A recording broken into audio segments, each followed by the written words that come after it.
তুমি খুবই লাকি যে তুমি হুমায়ুন আহমেদের সিনেমা তোমার ক্যারিয়ারের শুরুতে করার সুযোগ পেয়েও করতে পারোনি, বাট তুমি দেরিতে হলেও পেরেছো।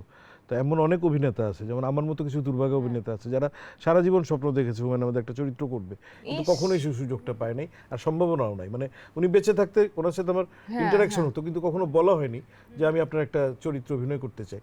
মানে শোভন লাগেনি বলতে, তার আলটিমেটলি বুঝি নাই তত তাড়াতাড়ি চলে যাবেন।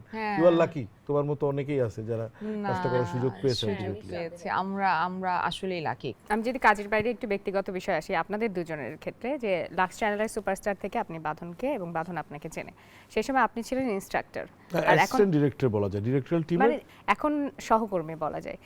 সেই যে এতদিনের জার্নি 20 বছর, রাইট? তো 20 বছর জার্নিতে একসাথে এর আগে কয়টা কাজ করা হয়েছে, আর এতদিনের সেই লাক্স চ্যানেল সুপারস্টার, লাক্স চ্যানেলের সুপারস্টারের বাঁধন আর আজকের বাঁধনের মধ্যে কতটা পার্থক্য আপনার চোখে ধরা পড়ে? আমরা খুব বেশি কাজ করার সুযোগ পাইনি, বাট গ্যাপে একসাথে। গ্যাপে পেয়েছি, মানে বিরতিতে হলেও পেয়েছি। যদি এই কম্প্যারিজনে যেতে বলেন আমাকে, আসলে বাঁধন হ্যাজ ডেভেলপড হারসেলফ এ লট।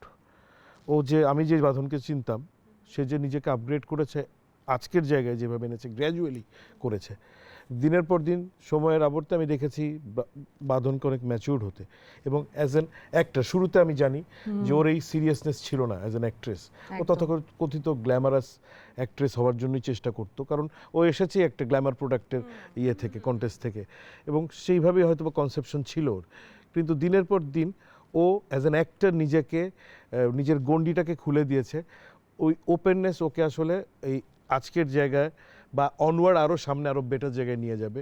প্রতিনিয়ত ওর এই যে প্রচেষ্টাটা, এটা আমি খুবই কিনলি দেখেছি, এবং ডে বাই ডে ও যেভাবে ডেভেলপ করেছে। যেমন আমার এই চক্রতে দেখার অভিজ্ঞতা হয়েছিল, আমাদের অর্ণব হাসনাত এডিটর, সে মেনশন করেই বলছিল একটা সিনের কথা, এবং আমি খুব ইয়ে হয়ে দেখছিলাম।